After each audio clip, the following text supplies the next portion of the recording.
অভিষেক বন্দ্যোপাধ্যায়ের উপর এই যে সোনারপুরে হামলাটা হলো, ডিম জুতো ছোড়া হলো, এই নিয়ে নানান খবর সামনে আসছে, তীব্র রাজনৈতিক চর্চা চলছে। তো এই নিয়ে আপনি কি বলবেন? দেখুন, এটা সম্পূর্ণ একটা জনরোষ। মানুষের তো একটা আক্রোশ আছে। এত বছর ধরে যে অত্যাচার, যে লুট, যেটা অভিষেক বন্দ্যোপাধ্যায়ের টিম তৃণমূল কংগ্রেস করে গেছে, হুম। তার একটা রিপারকেশনস তো হবেই। একটা সাধারণ মানুষ ক্ষেপে গিয়েছে। পাড়ায় পাড়ায় তৃণমূলের তোলাবাজ। আপনি একটা সবজির দোকান দেবেন, তোলাবাজি, তার জন্য টাকা। আপনি একটা সাইকেল রাখবেন, তার জন্য টাকা। ইল্লিগাল পার্কিং, একটা গাড়ি, একটা সাইকেল রাখতে গেলে তার জন্য টাকা নিয়ে নিচ্ছে। একটা ঠেলাওয়ালা দাঁড়াবে কিছুক্ষণ, তার জন্য টাকা। অটোর পারমিট রিনিউ করবে, তার জন্য লাইসেন্স নিতে যত না টাকা, তার ৪ গুণ বেশি টাকা রিনিউ হ্যাঁ, করাতে লাগে। তো হ্যাঁ, এতে তো মানুষ তো ক্ষেপে গেছে, সাধারণ মানুষ যারা অত্যাচারিত হয়েছে, জর্জরিত হয়েছে, হ্যাঁ, পিসি ভাইপোর ট্যাক্স যাদেরকে দিতে হয়েছে, হ্যাঁ, তারা করছে।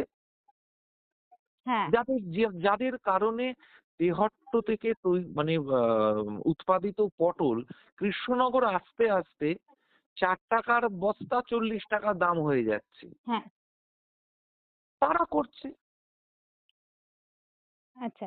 তো এই যে ৪ তারিখ অভিষেক বন্দ্যোপাধ্যায় বলেছিলেন ৪ তারিখ ফল ঘোষণার পর একটা জনরোষ দেখা যেতে মানে যদি তৃণমূল আসে তাহলে যে তিনি যে হুমকিগুলো দিয়েছিলেন কোনোভাবে কি ভাবছেন এটা তারই প্রতিচ্ছবি বা তারই প্রতিফলন? সে তো হবেই। যদি সাধারণ মানুষকে বলা হয় ৪ তারিখ ১২টার পরে ডিজে বাজবে, হুম। অভিষেক বন্দ্যোপাধ্যায় যে ভাষায় কথা বলেছিল, এই একই ভাষার প্রতিফলন হয়েছিল কমিউনিস্ট পার্টির শতরূপ ঘোষের কথায়। হ্যাঁ, তাহলে তৃণমূলের দুটি ভাই, সিপিএম আর কংগ্রেস আই, হ্যাঁ, তারা মিলে যে প্ল্যানিংটা করেছিল, হ্যাঁ। এটাতে পশ্চিমবঙ্গের মানুষ জল ঢেলে দিয়েছে। আচ্ছা। পশ্চিমবঙ্গের মানুষ তাদের এই নেক্সাসটা, ইন্ডি জোটের নেক্সাসটাকে ভেঙে দিয়েছে। হ্যাঁ, তাই ডিজে বাজছে। তাই হ্যাঁ, জন্য শতরূপ ঘোষও যখন যাচ্ছে তিলজলাতে, তখন তাকে শুনতে হচ্ছে যে প্রত্যেকটা বিল্ডিং ইল্লিগাল বিল্ডিং সিপিএম এর আমলে তৈরি। সেই ইল্লিগাল দোতলা বিল্ডিং গুলোকে, ৩ তলা বিল্ডিং গুলোকে ৪ তলা, ৫ তলা, ৬ তলা করেছে তৃণমূল, অভিষেক বন্দ্যোপাধ্যায়রা। হ্যাঁ। আজকে এই জনরসের প্রতিফলন হচ্ছে। তো ঠিক আছে। যদি মানুষকে সঙ্গে নিয়ে আপনি না চলেন, মানুষকে প্রত্যেক মুহূর্তে তাকে শোষণ করেন, শাসক যদি শোষণের পর্যায়ে তার পরিবর্তন হয়, তখন এই জনরোষ দেখা যায়। শ্রীলঙ্কায় জনরোষ দেখা গিয়েছে।